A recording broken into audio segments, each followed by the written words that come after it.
Hello दोस्तों, आप सभी का मेरे YouTube चैनल में स्वागत है। आज हम पढ़ेंगे अध्याय 4 तत्वों का आवर्ती वर्गीकरण पीरियोडिक क्लासिफिकेशन ऑफ एलिमेंट्स का लेक्चर 12, जिसमें आज का हमारा टॉपिक है हमने सीखा एवं मुख्य शब्द। ओके, तो इस टॉपिक में हम लोग जानेंगे कि अध्याय 4 तत्वों का आवर्ती वर्गीकरण पीरियोडिक क्लासिफिकेशन ऑफ एलिमेंट्स में हम लोगों ने क्या क्या सीखा। ओके, तो चलिए आगे बढ़ते हैं। तत्वों का वर्गीकरण उनके समान गुणधर्मों के आधार पर किया गया है। ओके, तो तत्वों का वर्गीकरण किसके आधार पर किया गया है? तो उसके समान गुणधर्मों के आधार पर। जैसे कि हम लोगों ने मॉडर्न पीरियोडिक टेबल अर्थात आधुनिक आवर्त सारणी में देखा था कि जो एलिमेंट्स है था, जो तत्व है, उसको क्या है, जो समूह एक के जो तत्व है, तो जितने भी तत्व होता है उस सभी का गुण में क्या होता है, समानता होता है। इसी प्रकार से समूह दूसरा का जो पाए जाने वाले जो एलिमेंट्स होता है उसका भी गुण अलग होता है। इसी प्रकार से समूह 3 का जो गुण होता है अलग होता था। इस प्रकार से सभी ग्रुप के जो एलिमेंट्स का जो गुण होता है वह अलग होता है। ओके, तो इस प्रकार से तत्वों का वर्गीकरण उनके समान गुण धर्म के आधार पर किया गया। ओके, तत्वों के वर्गीकरण के प्रयास डाल्टन की परमाणु सिद्धांत 1808 से पूर्व ही प्रारंभ हो गए थे, किंतु उनके परमाणु सिद्धांत ने वैज्ञानिकों को एक नई दिशा दी कि तत्व की परमाणु भार तथा गुण में संबंध होता है। ओके, डाबेडाला ने समान गुणों वाले तीन तत्वों की त्रिक बनाकर वर्गीकरण किया। ओके, तो डाबेडाला ने क्या है, समान गुण वाले तीन तत्वों के त्रिक बनाकर डाबेडालर का त्रिक नियम दिया। ओके, न्यूटन ने तत्वों का वर्गीकरण कर अष्टक सिद्धांत दिया तथा उसकी तुलना संगीत के सूरों से की। ओके, तो न्यूटन ने क्या दिया, तत्वों का वर्गीकरण कर अष्टक सिद्धांत का नियम दिया। ओके, और उसकी तुलना उन्होंने संगीत के सूरों से किया। लूथर ने तत्व के गुणधर्मों के लिए आवर्ती शब्द का उपयोग कर मेंडेलीव को दिशा दी, जिससे मेंडेलीव को आवर्त सारणी बनाने में सहायता मिली। ओके, तो लूथर ने क्या, तत्व के गुणधर्मों के लिए आवर्ती शब्द का उपयोग किया। तो आवर्ती शब्द का उपयोग क्यों किया? तो उन्होंने वक्र बनाया था, तो उसमें देखा कि जो एलिमेंट जो समान गुण धर्म प्रदर्शित करता है वह समान स्थान पर उपस्थित है। तो इस वजह से क्या है, लूथर ने आवर्ती शब्द का उपयोग किया। तो इस प्रकार से आवर्ती शब्द का उपयोग कर मेंडेलीव को एक दिशा दिया, जिससे मेंडेलीव को आवर्त सारणी बनाने में सहायता मिला।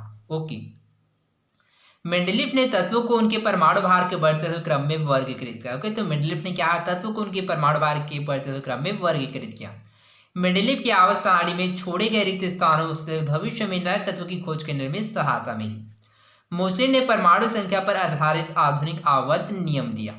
आधुनिक आवर्त सारणी में 18 समूह या वर्ग व 7 आवर्त है, जिसमें 118 तत्वों को इलेक्ट्रॉनिक विन्यास के आधार पर व्यवस्थित किया गया है। ओके, समूह तथा आवर्त में तत्व के विभिन्न गुण जैसे संयोजकता, परमाणु आकार, धात्विक व अधात्विक गुण, आनन ऊर्जा, इलेक्ट्रॉन बंधुता एवं विद्युत निर्भरता में क्रमिक परिवर्तन होता है। ओके, तो समूह तथा आवर्त में तत्व के विभिन्न गुण जैसे कि संयोजकता, परमाणु आकार, धात्विक व अधात्विक गुण, आनन ऊर्जा, इलेक्ट्रॉन बंधुता एवं विद्युत निर्भरता में क्रमिक परिवर्तन होता है। ओके, तो चलिए इसको समझते हैं कि किस प्रकार से इसमें परिवर्तन होता है। ओके, संयोजकता, किसी समूह में ऊपर से नीचे आने पर संयोजकता में क्रमिक परिवर्तन होता है, परंतु किसी आवर्त में बाईं ओर से दाईं ओर जाते हैं तो संयोजकता के मान में वृद्धि तथा संयोजकता में वृद्धि होता है। ओके, परमाणु आकार, किसी समूह में ऊपर से नीचे आने पर परमाणु के आकार में वृद्धि होता है, किंतु किसी आवर्त में बाईं ओर से दाईं ओर जाते हैं तो परमाणु के आकार में कमी होता है। धात्विक व अधात्विक गुण, धात्विक गुण, किसी समूह में ऊपर से नीचे आने पर धात्विक गुणों में वृद्धि होता है, परंतु किसी आवर्त में बाईं ओर से दाईं ओर जाने पर धात्विक गुणों में कमी होता है। ठीक इसी प्रकार से अधात्विक गुण है, तो किसी समूह में ऊपर से नीचे आने पर अधात्विक गुणों में क्या होता है, कमी होता है, परंतु किसी आवर्त में बाईं ओर से दाईं ओर जाने पर अधात्विक गुण में वृद्धि होता है। ओके, ओके, तो इसी प्रकार से है आनन ऊर्जा, तो किसी समूह में ऊपर से नीचे आने पर आनन ऊर्जा के मान में कमी होता है, परंतु किसी आवर्त में बाईं ओर से दाईं ओर जाने पर आनन ऊर्जा के मान में वृद्धि होता है। ओके, ठीक इसी प्रकार से इलेक्ट्रॉन बंधुता, किसी समूह में ऊपर से नीचे आने पर इलेक्ट्रॉन बंधुता के मान में कमी होता है, परंतु किसी आवर्त में बाईं ओर से दाईं ओर जाते हैं तो इलेक्ट्रॉन बंधुता के मान में वृद्धि होता है। ओके, इसी प्रकार से विद्युत ऋणता। ओके, तो विद्युत ऋणता में क्या होता है, तो किसी समूह में ऊपर से नीचे की ओर आने पर विद्युत ऋणता के मान में कमी होता है,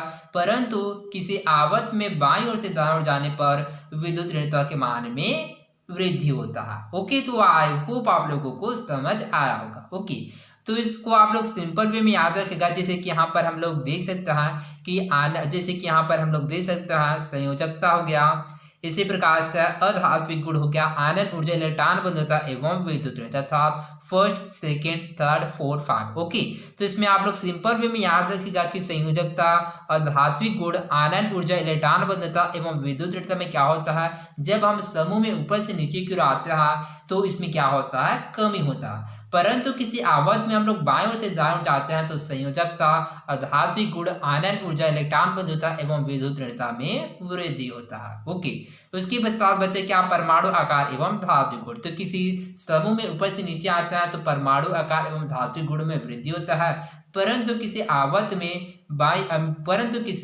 में बाईं ओर से दाएं ओर जाते हैं तो परमाणु आकार एवं धात्विक गुण में कमी होता है। ओके, तो इसको आप लोग याद रखिएगा। ओके, तत्व के गुणों में आवर्तिता तत्व की बाह्य कक्षा में इलेक्ट्रॉनिक विनाश की पुनरावृत्ति के कारण होती है। ओके, तो तत्व के गुणों में आवर्तिता तत्व की बाह्य कक्षा था तत्व के बाहर में उपस्थित कक्ष में जो इलेक्ट्रॉन होता है उसी विनाश की पुनरावृत्ति के कारण होता है। ओके, तो आई होप आप लोगों को समझ आएगा। तो चलिए आगे बढ़ते हैं। मुख्य शब्द कीवर्ड्स। ओके, त्रिक नियम। ओके, तो चलिए समझते हैं कि त्रिक नियम क्या होता है।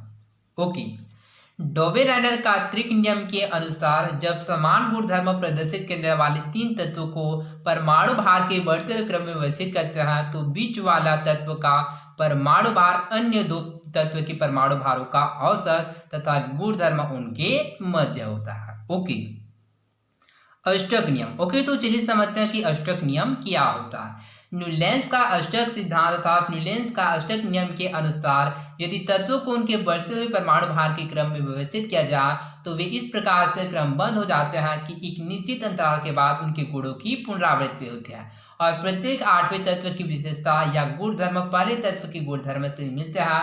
उन्होंने इसकी तुलना संगीत के शुरू से की, इसलिए इसे अष्टक का नियम या अष्टक का सिद्धांत कहा जाता है। ओके, आवर्ती फलन। वह फलन जिसकी निश्चित समांतराल के बाद पुनरावृत्ति होती है आवर्ती फलन कहलाता है।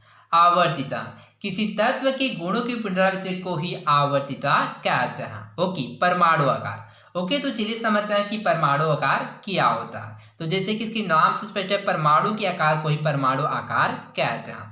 ओके, परमाणु त्रिज्या।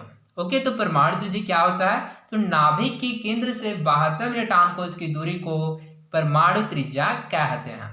आयनन विभव। ओके, तो चलिए समझते हैं कि आयनन विभव किसे कहते हैं। तो इसमें आप लोग याद रखिएगा कि जो आयनन विभव इसको आयनन ऊर्जा भी कहते हैं। ओके, गैसीय अवस्था में किसी विलगित परमाणु के सबसे दुर्बलता से बंधे इलेक्ट्रॉन को बाहर निकालने के लिए जितनी ऊर्जा की आवश्यकता होती है उसे आयनन विभव या आयनन ऊर्जा कहता है। इसके साथ आप लोग याद रखिएगा कि आयनन ऊर्जा की इकाई इलेक्ट्रॉन वोल्ट है। ओके, इलेक्ट्रॉन बंधुता। ओके, तो चलिए समझते हैं कि इलेक्ट्रॉन बंधुता क्या होता है। इलेक्ट्रॉन बंधुता परमाणु में एक इलेक्ट्रॉन को जोड़ने से बने हुए आयन पर एक ऋण आवेश आता है तथा ऊर्जा निकलती है।